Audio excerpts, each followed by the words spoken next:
to Discover La Jolla, where we showcase the jewel of San Diego, and that's La Jolla, California. I am extremely honored this morning to have Mary Munk in our studios. Mary, thank you for joining us. Thank you for having me. Yes, so your late husband, Walter, was a man that I think accomplished more in a lifetime than anybody I've ever read about, and really was the pioneer of so many discoveries in our ocean, a leader at Scripps, really put La Jolla Scripps on the map, literally, internationally, and reading through his bio and all the things that he accomplished over the years, it's just amazing how many things are related to him that we now take for everyday commonplace.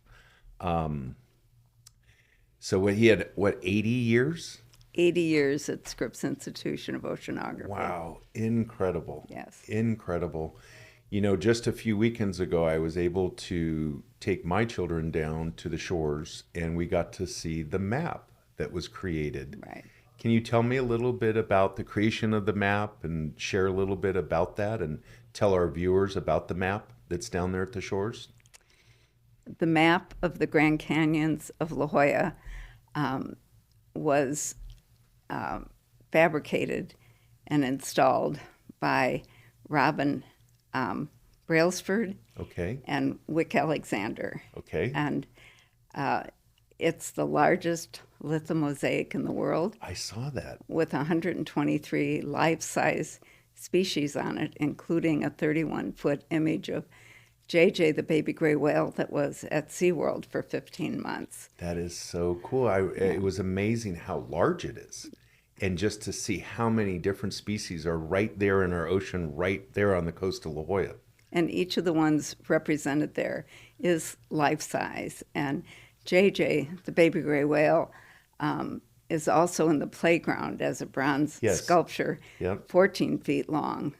The day that she was discovered in Marina del Rey, a few days old, having lost her mother, and she was brought to SeaWorld Okay. and stayed there for 15 months. And the story finishes on the map where she was released at 31 feet.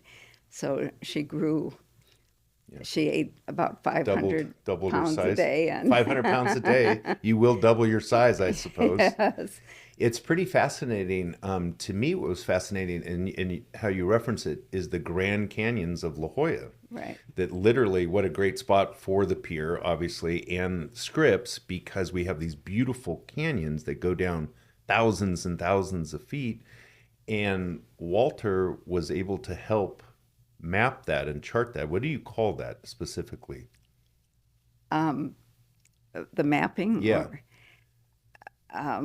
In those days, they didn't have the tools that they have today. It's Uh-huh. pretty easy to go out and do that kind of work. But Back then, back then, it was very difficult. old and school, like old sonar, school, yeah. rudimentary technology, going step by step Right. to find the different depths. How deep does it get out there in the Grand Canyons off La Jolla?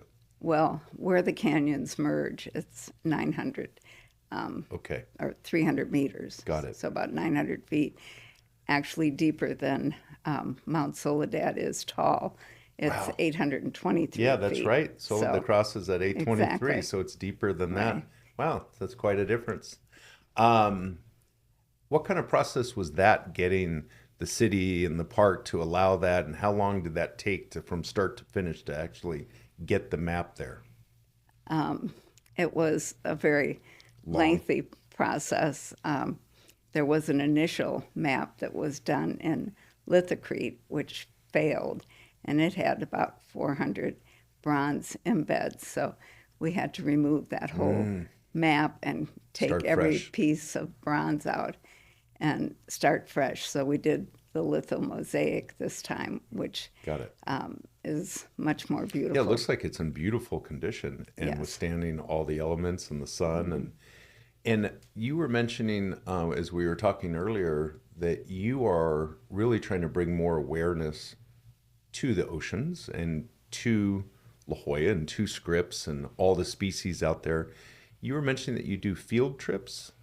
Yes, it's hard to believe, but approximately 80% of our students in the underserved communities have never been to the ocean. And how can you care about something You've that you never don't seen it. know Yeah, you've anything never about? seen it. So we start the field trip on Mount Soledad, where we have a partnership with the Memorial- docents for the Memorial Veterans up there? Memorial. Okay. And we'll get a plaque for Walter up there in the near future. Good. And the stories of those individuals are heart-wrenching. Yeah. And up there, they learn about the topography, the how to use a compass. They see a world they don't even know exists, Right. and the majesty of it. And we play a recycling game up there, Oh, trying good. to help them to understand what happens with trash that you happen to drop Right. up at the top of the mountain, How it can and find its way explain into the how ocean it ends up in the ocean. and what the damage Right. it can do to the animals in the ocean. Exactly. And so then you take them down to the shores, Right. down and there to Kellogg Park or wherever, right there. right to the map of the Grand Canyons. And we always try to schedule it when we can take them to the tide pools, because Oh, yeah. that's the most impressive. And It's pretty they play magical. tide pool bingo, and Oh, great. we talk about the food chain on the map and how microplastics go from one species to the other as they eat each other, all the way up to the top of the food chain, the Great white shark. You Yeah, got it. still at the And top. Absolutely. How fascinating. The kids must just love this.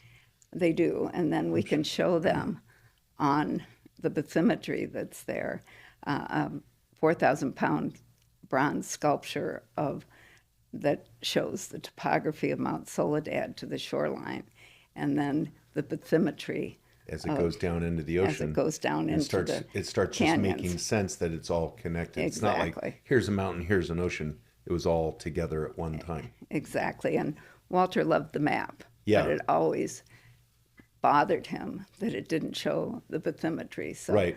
the bronze sculpture was Oh, cool. for him. Cool. And I know, and is that open to kids of all ages? Is that elementary schools primarily that you're focusing on there? Well, we do K through Gray, kindergarten through we've even had several of the senior centers who have K had through their Gray. I've never through heard that. Gray. It took me a second. I was like, did she just say K through Gray? I've never heard that expression. Yeah. K through Gray. What a great expression. Thank you. And so one of the things that I can imagine is very important is not only raising awareness, but also raising funds to continue to be able to offer these type of programs to the underprivileged kids and to continue this education and outreach. What are some of the ways people could help support what you're doing? We love volunteers, Okay. but mainly buses cost about $1,600 Per trip. per trip. Okay. And that price, of course, keeps going up. Right. We have an 80-page three-ring notebook that each of the students receives that has all the information that we cover and additional, and That costs money. exactly, and other items that are involved in or included in a backpack that they each receive. We hope they'll take it home and go through it with their parents and their friends and family. Well, I'm And- sure they will, and I'm sure they do. I mean, especially ones that have never been to the ocean, and then Right. all of a sudden you showcase La Jolla and all the knowledge and all the sea creatures, and get a chance to walk them down to the tide pools where they can actually see these creatures live, Right. octopuses and all kinds of sea anemones and everything that's down there, urchins. And when they're on Mount Soledad, their eyes are just so wide Oh, I because bet. they're seeing a world they had Yeah, I no mean, not idea only have they existed. not seen the ocean, but if they haven't seen that ocean, they probably haven't been to the top of Mount Soledad where you can see everything. Exactly. Yeah, that's, God, what a magical experience for all these children. Yeah. And so, where can people donate funds if our viewers want to donate? How would they do that, Mary? They can go on our website, waltermonkfoundation.org, Okay, and it's MUNK. got it. All right, that's And important. we appreciate every donation, no Great, matter how small. good. When we built the first map, it was the small donations that made Got it it. successful. And what's important to me is that the community supports the project Right. and that it's understood what we do. And we have a docent program also Okay. that is growing. So anyone that's interested in coming out and sharing information about the map and the bronze sculpture and the educational panels that have All the an image species of all the species and a and little write up on a them. write-up. And the QR code takes you to information in English and Spanish Oh, wow. that was created by a Scripps PhD How student. cool. And the images were donated by the scuba divers offshore. So Oh, it's that's a so real neat. So community everybody came investment. together to make that happen. Right. Well, Scripps really is like, besides maybe the cross up on Mount Soledad, I mean, it's one of those iconic landmarks that defines La Jolla. Right, I mean, everybody grew up knowing where Scripps Pier was and walked to the pier and walked underneath the pier, and surfers surfed on the other side of the right. scuba divers went off the pier. And it's just amazing how Walter's work not only brought La Jolla on the map, but influenced marine biologists around the world. I mean, I saw Right. pictures of him with the president. I mean, it's unbelievable. He had such a long, amazing career. He really did. And in his 100th year, we went over to Alta in Austria twice because he wanted to give back to the community he loved and where he spent his vacations as a child. And we arranged to study the beautiful, pristine alpine lake that is there. And unfortunately, he didn't survive to go for the first expedition. Uh-huh. But it started out with a couple of scientists, and we did the bathymetry of the lake. How cool. 5 years later, we have 28 scientists, Wow. researchers, and high school students involved. And the high school students work with Dimitri Dehane to study the microplastics in the area, which 5 years ago they weren't concerned about, but which today has become a serious issue that the Good. Austrians are considering. That's And one neat. of the most unfortunate things was that we found that there's more microplastic in the most areas in the snow where nobody goes than there is in the lake. But it's from the the clouds and the rain Birds and and everything. moving it. Yeah, and so last year the community named the park for Walter, Oh, and nice. we took over a 4 by 8 foot bathymetry, bronze bathymetry of the lake with the mountains Awesome. around it, and we discovered there were over 150 trees standing upright in the lake.